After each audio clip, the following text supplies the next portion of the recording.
This podcast was made on the lands of the Wurundjeri people, the Wurrung and the Bunurong. We'd like to pay respects to their elders, past and present, and emerging.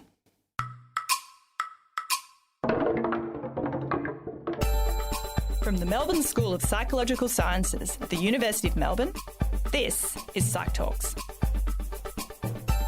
Welcome to a new series of PsychTalks featuring your new hosts. I'm Cassie Hayward, an Associate Professor here at the University of Melbourne School of Psychological Sciences. My specialty is in applied psychology and behaviour change, and if I seem familiar, you might have heard me last series talking about why fear-based ads can be so effective at changing our behaviour. And I'm Professor Nick Haslam, also here at the Melbourne School of Psychological Sciences. I'm a social psychologist, and I'm interested in research areas like stigma, psychiatric classification and mental health. And we're switching things up a little from last series. In this series, each episode we chat to a psychology expert about some of the amazing findings they've uncovered in recent research, and then hopefully helping you, our listeners, to apply these findings to your own lives. First up, we're exploring the world of social media and exploring just how well the algorithms that power them know us and serve us the content, perhaps secretly, that we're looking for. Which can be great if we're in a positive headspace, but what if we're not feeling so great about ourselves, perhaps struggling with issues around our body or appearance? Yes, so we're delving into Dr Scott Griffiths' most recent study, and what I took away from it was just how powerful these new generation social media algorithms are. So on TikTok, for example, it's almost like it knows you better than yourself, even when you're not consciously choosing certain videos, and that can have pretty serious consequences for people who are at risk of eating disorders. Exactly. And then how do you go about policing this harmful content? Well, our colleague Scott is here to give us some ideas. He's a psychology researcher focusing on body image, and he leads the physical appearance research team in the School of Psychological Sciences. Thanks for joining us, Scott. Can you tell us a bit more about how the social media landscape today has an impact on people with eating disorders or with a risk of developing an eating disorder? Context around what social media used to be like will be really helpful here. So if I talk to my parents and I ask them what is social media, they're going to tell me that it's Facebook, it's the updates from the friends and family that they follow in their timeline, and the order with which those posts are presented is roughly chronological.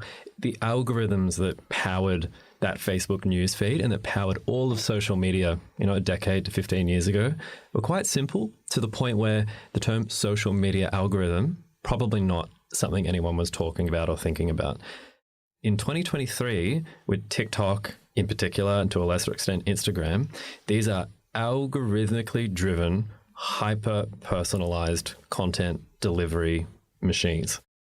When you are on TikTok, you are not seeing content predominantly from people that you follow or are in any sort of family network. You probably don't follow family members on TikTok.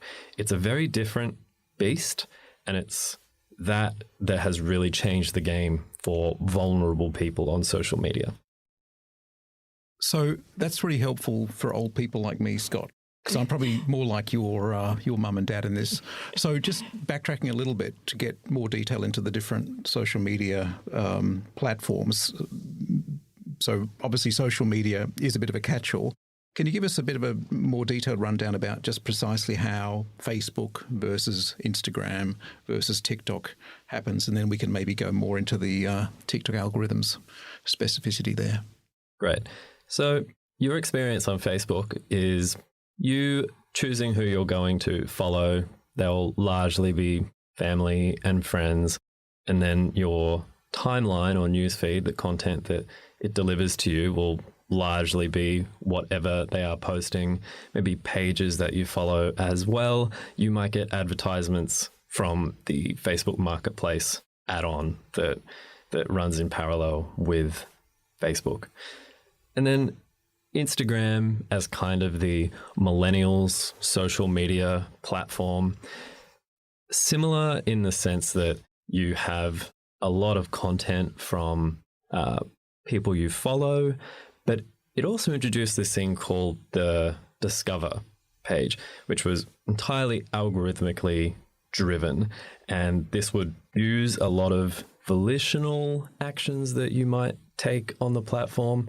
So content that you like, for example, and to a lesser extent, non-volitional actions. in a nutshell, what's the distinction between volitional and non-volitional?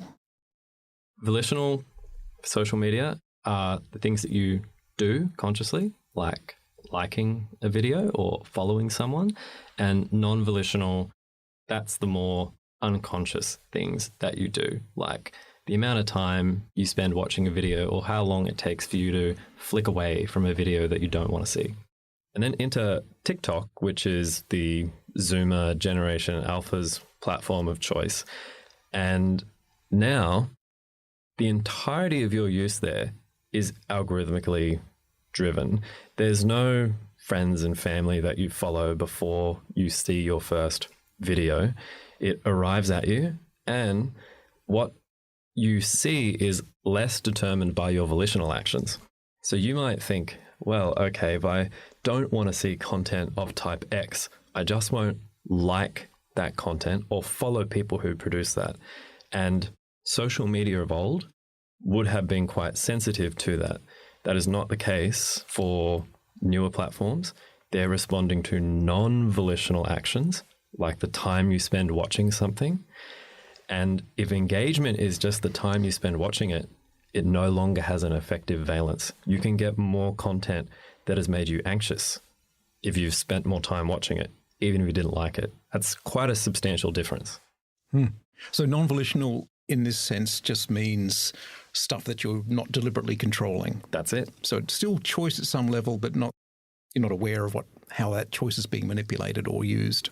Yeah, that's it. And in order to have control over those things, like, say, time spent watching, you would need to be really critically engaged. You'd have to be this perfect critical consumer of social media, which no one can be at all times, especially if you're using it in vulnerable moments. Now, from one standpoint, you think, this is marvellous. I don't need to make any choices. It'll just curate things specially suited to me. It'll know what I'm thinking, know what I care about, even without me having to make choices. That sounds like it's wonderful. But I think what you're suggesting is there might be a kind of dark side to this, especially in relation to eating disorders. Can you clarify how that works? Yes. So it is going to be a double-edged sword. I really like TikTok. It's really captivating and entertaining. And the way I explain it to people is that contemporary algorithm-driven social media will intensify the energy that you bring to it. If you are in a good place, then you're going to get delivered content that will interest you and that will make you laugh and will teach you things, and you'll spend more time looking at that. You might also like it, follow those accounts, and the algorithm will be your best friend because it will just be this source of entertainment, and insight. But if you're in a vulnerable place, it will intensify those vulnerabilities. You might spend a little more time looking at a video that makes you feel guilty about the size and shape of your body.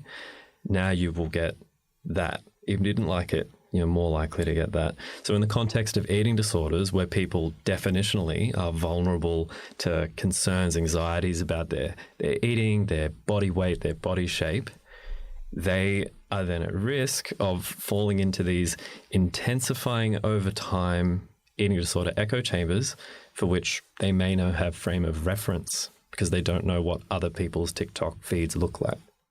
And how extreme are those pro-eating disorder types of content?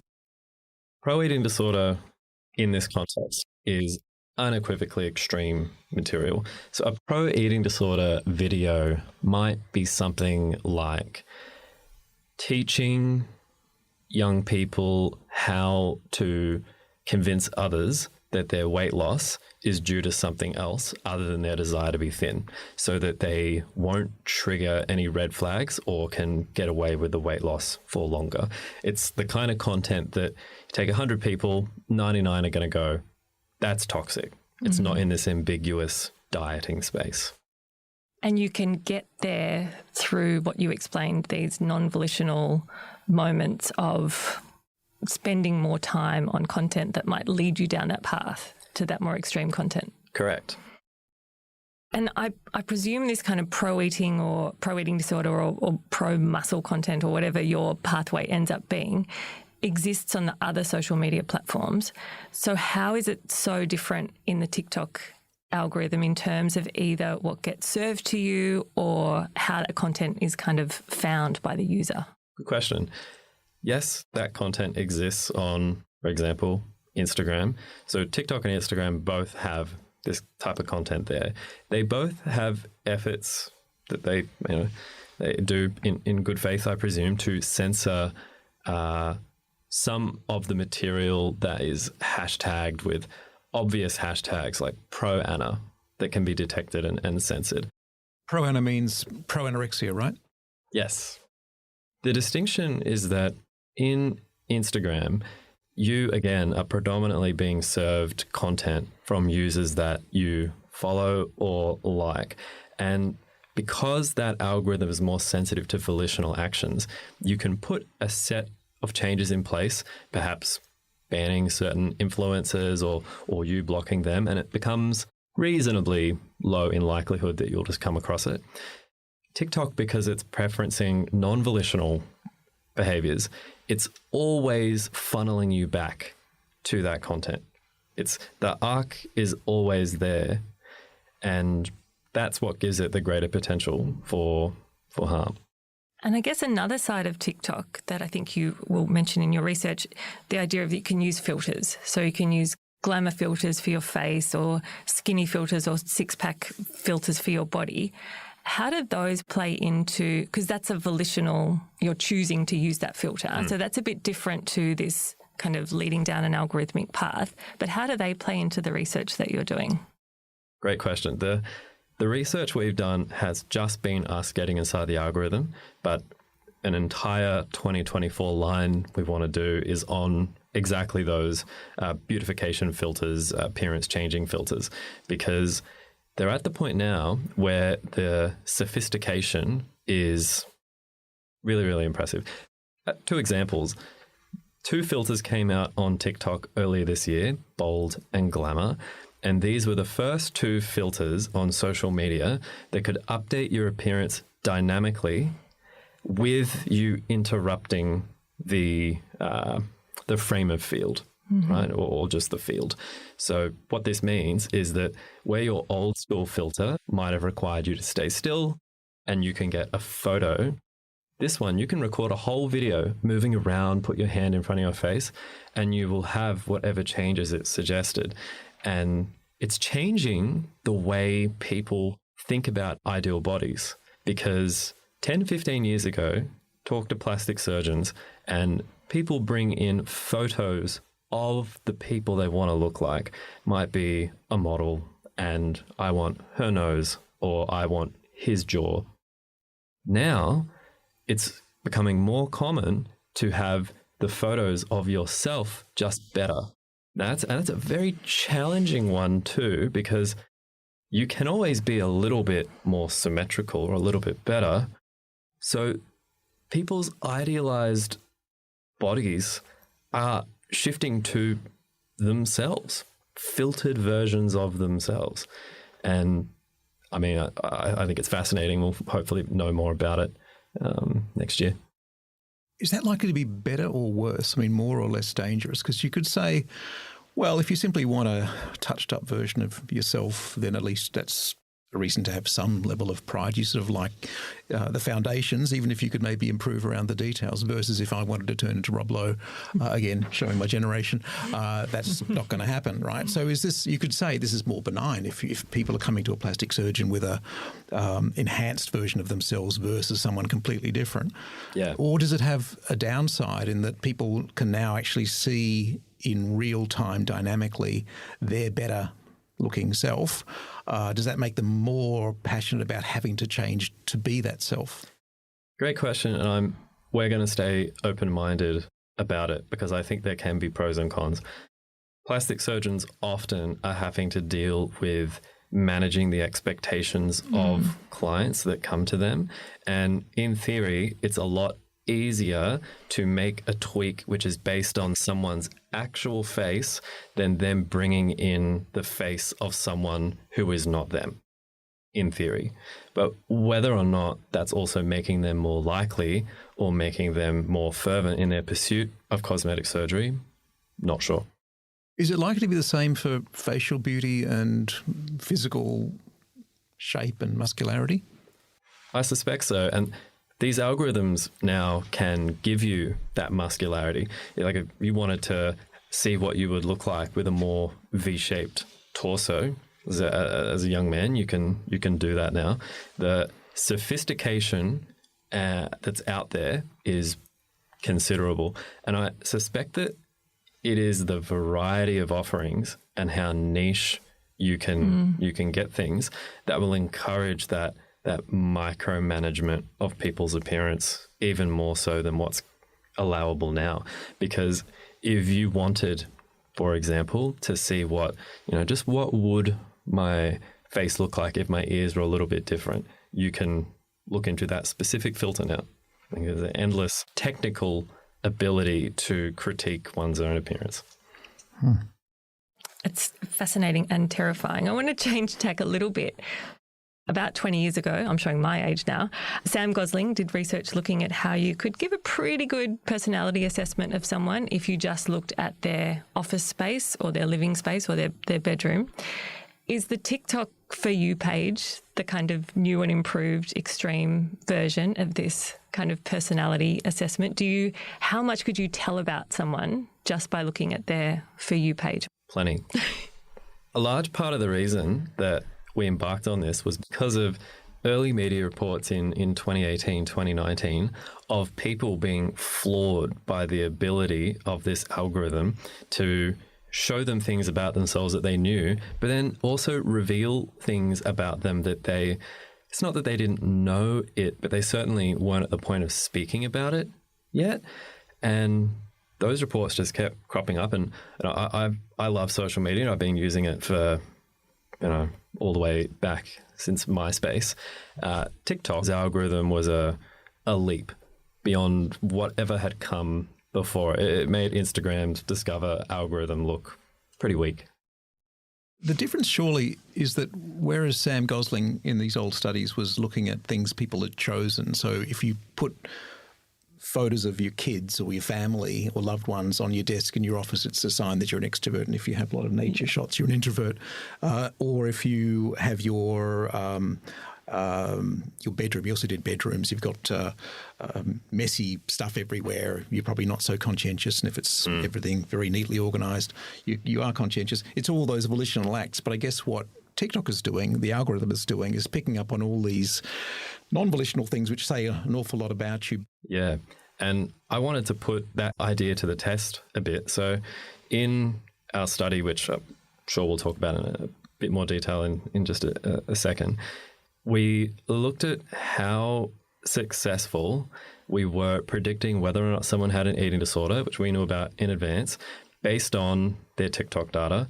We could use either the TikTok algorithm and its preferencings, which is all of the non-volitional stuff, or just the volitional stuff. So we pitted what users are liking up against what they're spending time watching in a set of others.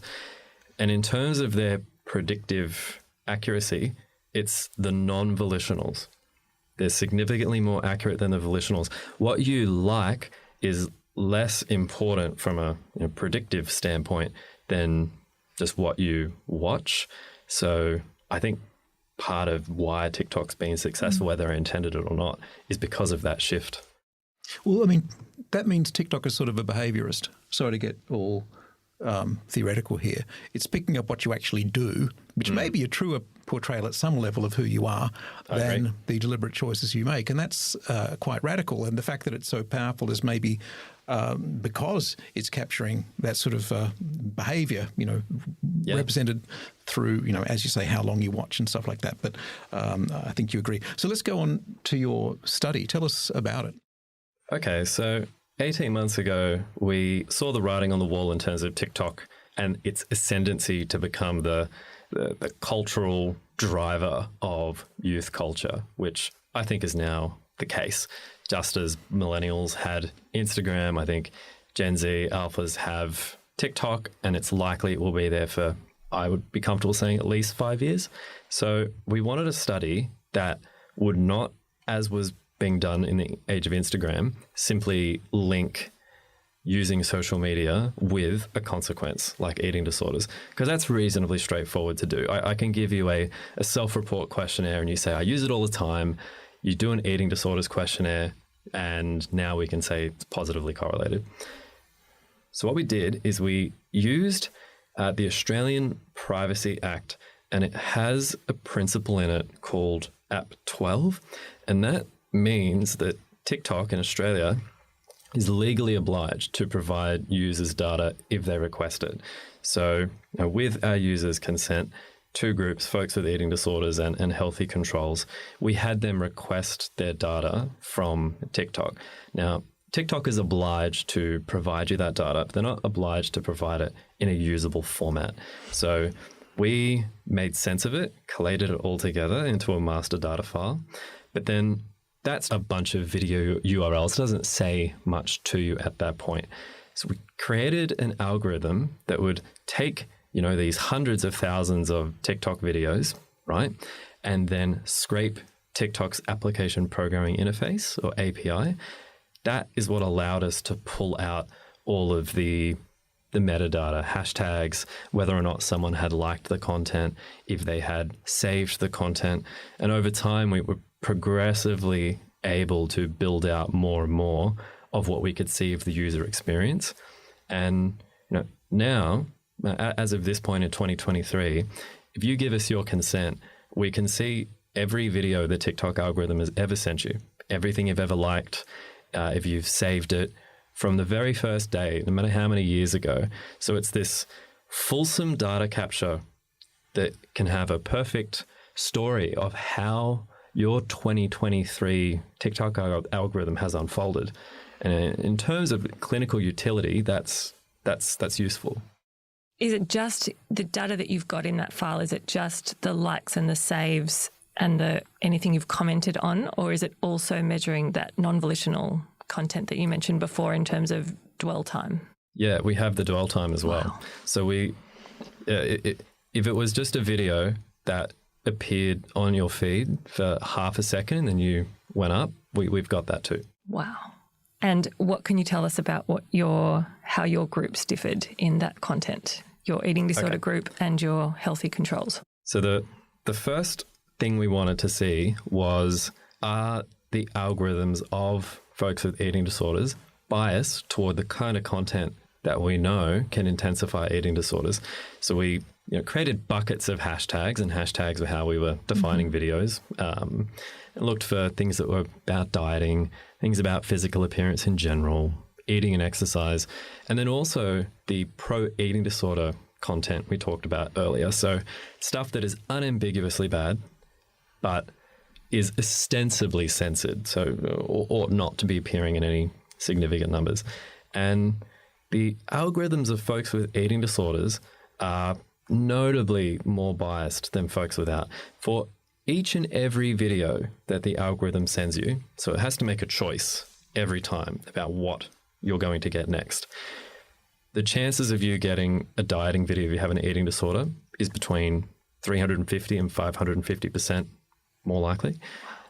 If it's physical appearance, in the order of 2 to 250%. If it's around fitness or exercise, 150 to 250%. And then the pro-eating disorder is just a smidge over 4,000%. A smidge over 4,000%. 4,000%. So that's just exponentially different to these like wellness videos or healthy eating. And that's not just from their volitional actions. Well, it was incumbent on us to see and answer the question of, okay, there's all of this content that we're worried about. Is it the case that users are simply liking themselves into these echo chambers? Because it is reasonable to think that this could be a problem with two contributors here. The algorithm's not working in the favor of users, but users' volitional actions may not be working in their favor either if they're liking this content. All of our users, eating disorders or not, like this content less than all other content, significantly less. So anywhere from 50 to 30% less likely to be volitionally liking dieting videos, etc. And when we track this with eating disorder symptoms, because we want to see if it interacted, it only reverses for people with extremely high levels of eating disorder symptoms for dieting videos. So it is the case that once your symptoms are very intense, you are, through your volitional actions, contributing to these echo chambers developing. But in general, the evidence argues against people liking themselves into these issues. So our participants, who nearly 100 young women who it's very easy to dismiss as, well, don't like and follow that stuff, they're not significantly less likely to be liking any of it. So they might come across one of these videos from the algorithm serving them something that's more extreme diet or more extreme exercise. They don't actually like it, comment it on it, share it, anything. They spend a little bit more time watching it, and then they're more likely to get it, and then they're more likely to get more extreme versions of that. And you're saying that tracks along with eating disorder symptoms. Yeah, all of these are predictive of eating disorder symptoms over the time period where we've assessed the algorithm. And this is more extreme than, we joked before about, predicting someone's personality from looking at their For You page. You're saying you can predict if someone is likely to have an eating disorder from the content that they're being served. Yeah. Compellingly for us, the self-report symptom measure does okay, around 75% accuracy, which is actually quite good for a complex mental health disorder. Then users' volitional actions sit at around 80 to 81%, and then the algorithm itself is up at 90%. Wow. So are you able to make the claim or defend the claim that the algorithm is making people's symptoms worse? I think to have that at the level of rigor that we'd like, we would need to have longitudinal data, not in the sense of the TikTok data, because that's longitudinal, but users' eating disorder symptom data. We need to know about that at more than one time point. So what I really want to do, and what will challenge us, is to design a study that will allow us to use a technique called convergence cross-mapping. You can think of it like you've got all of this TikTok data, millions of videos, and they're all perfectly time-stamped. So that's a perfect fabric of content. Now, your eating disorder self-report data, say from a symptom questionnaire like the EPSI, you want to have a fabric, maybe not as intense in terms of how many data points you have across time, but a lot more. So if we had, say, 100 people and we followed them for 6 months and they were sent at random 100 self-report surveys of just their eating disorder symptoms, then that 100 times 100 is now at the point where you have a fabric of self-report symptom data to put against this perfectly time-stamped TikTok data. And the properties of convergence cross-mapping allow cause and effect in this circumstance. And that's what you need to be able to say credibly that social media causes eating disorders. And that's where it really needs to get to satisfy all the empiricists in the room. Okay, that's fair. But it sounds like it's the best predictor of someone's actual eating disorder symptoms is looking at the algorithmic content that is being served to them. Correct, which is what you would expect if we expect this cause and effect question to be true. Yeah. Yeah. Now, you mentioned that this is with females. Have you done or are you planning to do a similar study that looks at, say, we see the kind of body dysmorphia or pro-muscle content in young males? Does the same pattern exist? We're looking into that now. Our poor honours students on this project have to work very hard. I work with Grindr, so a dating app that caters to sexual minority men, and our arrangements with Grindr mean that we can slide into the DMs of every Grindr user in the country for a whole day. And we have launched one of those ads last week. I'm actually going to be in a meeting after this where my honours student tells me how we've done for recruitment, but that is exactly the idea, to see if this also tracks with a different population, vulnerable population, with similar but different clinical endpoints, like you said, muscle dysmorphia, steroid use, the more male-oriented side of this disorder spectrum.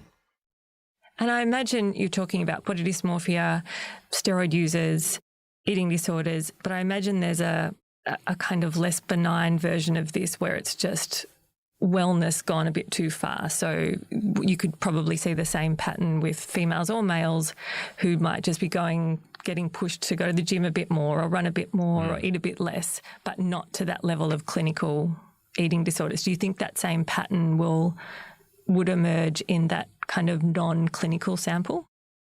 It will be curious to see. Yeah, I wouldn't be surprised.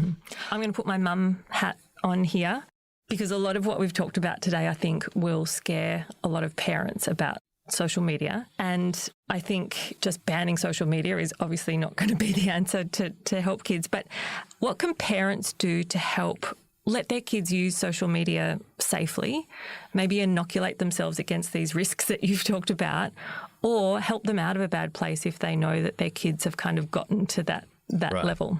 Well, just as a proviso, the intent is not to scare parents. Yeah. Again, social media is great. Well, it can be great. It can be poor. For the same person, even someone vulnerable, social media might be great. The start of the year, it might make things worse for them. Later in the year, it might also help them come out of it. It's so... They could find support groups. Precisely. So you are right. You can't just outright say no to social media. It's not going to work. Our approach is a harm minimization one, which makes sense for really anything out there that has a lot of utilities, has potential downsides, and which is ubiquitous enough that banning is not practical. What we have been arguing TikTok needs to do is to take responsibility first and foremost, because if you change your algorithm so that it is more sensitive to users' non-volitional actions than their volitional, then you shift culpability for the harm of that algorithm from the user to you. And the way you provide users more control over that is to simply provide them with control. Users have very limited control over what they see.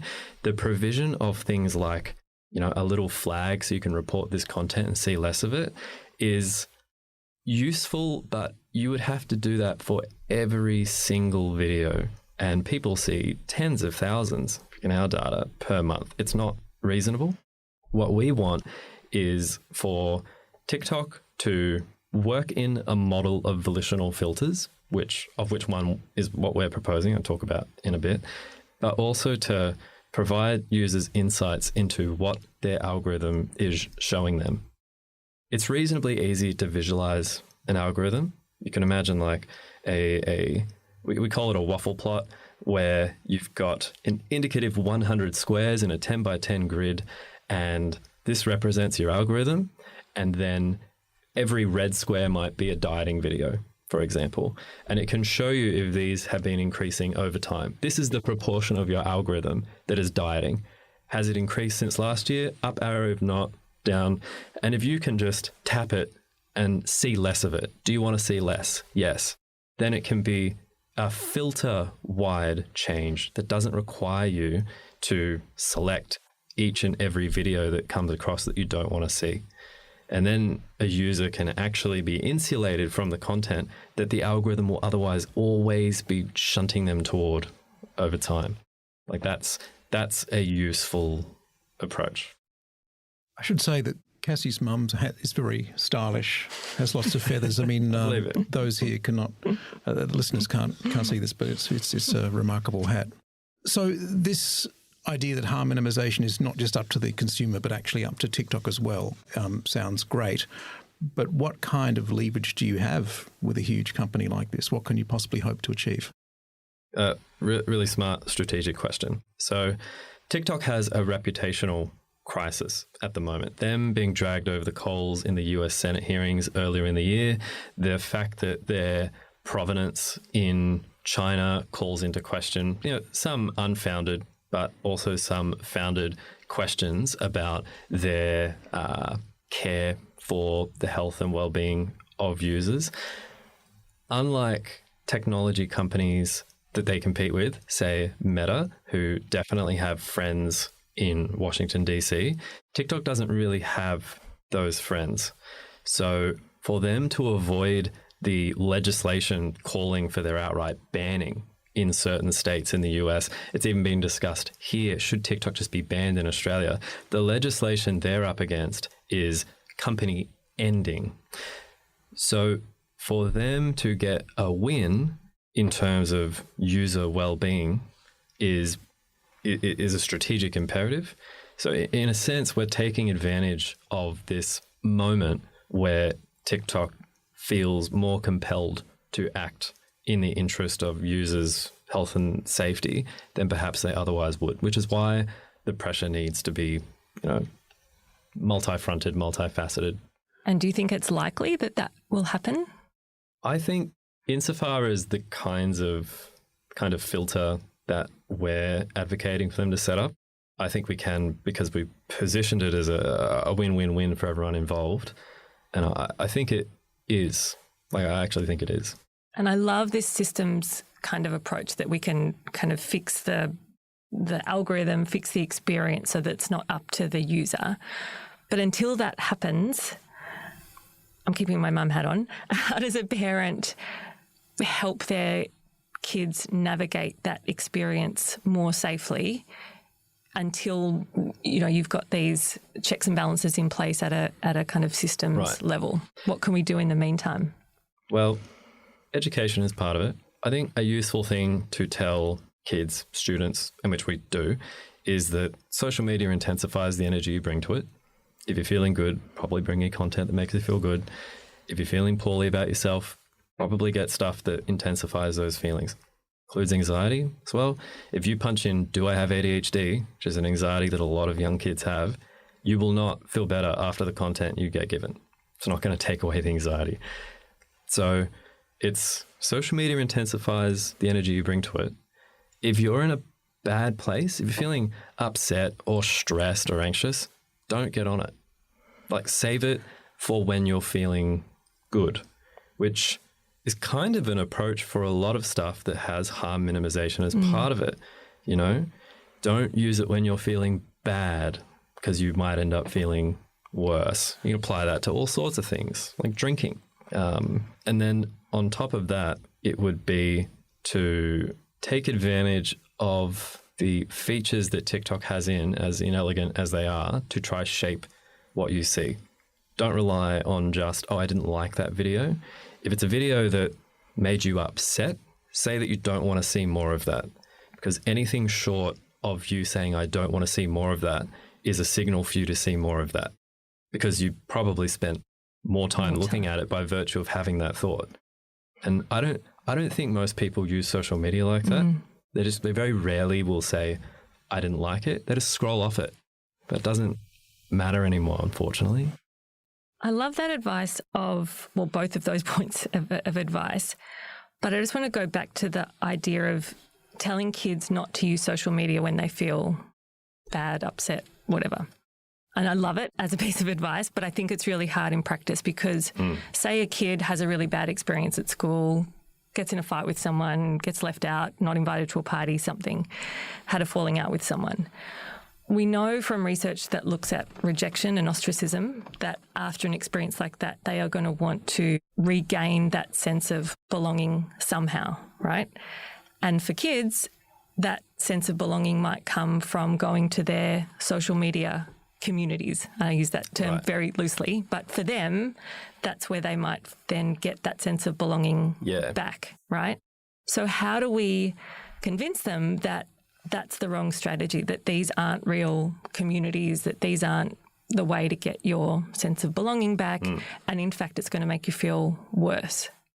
Right. A caveat here should probably be that if someone already has a community that makes them feel good and they want to turn to that community on TikTok if they're feeling poorly, then you're kind of bypassing the algorithm in a sense, right? You can just go straight into interacting, because if you've got the community, presumably they might also be in your DMs. So you opening TikTok and using it could just be talking to people that you already have a nice rapport with, or perhaps you've followed a bunch of those accounts, and that maybe that's quite a significant part of your network. So could be useful in that context. It's more the less mindful scrolling where the algorithm is going to send you in directions that it shouldn't. And another caveat is that sometimes there are communities that will give you a sense of community, but those communities entrench the disorder. In pro-anorexia, that's what you get. And you being funneled in the direction of that community is not beneficial. I think that one's a whole new podcast, how we create and entrench mental illness. Where's this research juggernaut heading next, Scott? We want to get this filter operational. So what it will be is a volitional filter, and it has to be volitional for some strategic reasons, where users can turn this on. It's time locked. So once it's on for, say, a period of 1 or 2 months. And what it does, by virtue of it being a volitional filter, is gives TikTok and us the license to be very heavy-handed in what is delivered to you. So I've pitched it as like the iron butterfly, kind of a play on, the Iron Curtain and the Butterfly Foundation. For those who don't know who the Butterfly Foundation is, Scott, can you just clarify that? The Butterfly Foundation is Australia's peak eating disorders charity. And what we do is take Butterfly Foundation's excellent optics, because they do great work in the community. Our team runs the technical implementation. TikTok gets to wash their hands clean of having to make this work, because they are already up against, claims of censorship. They also have no hope of doing this. They're not eating disorders experts, nor would you expect them to be. And what it means is that by our simulations, we can probably drop the amount of appearance-oriented content in general by over 90%. And if we can, as part of that, turn off beautification filters, etc., it means that if someone doesn't want to see this stuff, or they've had a moment of lucidity and clarity and thought, you know what, I don't think this stuff is good for me, I want to see what it's like if I don't see it, or you're have an eating disorder and you're seeing a therapist, then you can shut off a giant part of what makes social media dangerous for you without taking away your access to it or the positive sides of it. And I think we've got a very genuine shot of getting that instantiated. TikTok in principle are doing it. That sounds amazing that it could actually happen and in the near future. Yeah. But expectation management, I always worry that the whole apparatus will fall apart, but I've had that worry for 18 months. And but as you say, I think they are motivated to do this, if for no other reason than it might stop them getting banned in certain places. Yeah. It also requires reasonably little of them beyond the technical implementation. Mm-hmm. And if it doesn't work, it's also not on them, which is handy from a strategic standpoint. It's a risk for Butterfly and ourselves, but that's the reality of strategy at that level. And the back end of this, and we've been calling it a filter, but it's different to the filter that you use on TikTok, but your tool that will prevent this content getting through, could that be then used for other things that, I know your expertise is in eating disorders and looking at that content, but the tool behind it, could that be used for other things that people might not want to see on social media? Yeah, and this has been one of those projecting forward conversations where if you had a filter like this that someone could turn on, there's no reason you couldn't have this for all kinds of things. Now, in some domains, like I don't want to see stuff that contributes to an eating disorder, there's not many people pushing back in the opposite direction. For some issues, you will absolutely find that as soon as you start talking about something more contentious, more culture war-y, like the manosphere, for example, or feminism, suddenly any push this way will just be interpreted as censorship from the other. And I think TikTok has an understandable concern about what the future of social media might look like if we're all able to create our own echo chambers by turning ourselves off of other things. But again, as I've said, it's worth a try because the current setup of users have no control is less useful, I think, than providing users with control and then seeing how that turns out. Well, I think if you achieve even 1/4 of what you aim for, Scott, with this work, it will have been just a remarkable story of research impact. So thank you so much for talking to us today. Thanks for having me. Huge high hopes. My kids are 8, 7 and 6. So if you can just get it all sorted out before they're on TikTok, that would be great for me. Thanks, Scott. You've been listening to Psych Talks with me, Nick Haslam, and Cassie Hayward. We'd like to thank our guest for today, Dr Scott Griffiths. This episode was produced by Carly Godden with production assistance from Louise Sheedy. Our sound engineer was David Calf. Of course, you can find the links to the Butterfly Foundation and other resources in our show notes. Thanks for tuning in, and we're very excited to bring you more episodes of Psych Talks in this new series, so watch this space. Bye for now.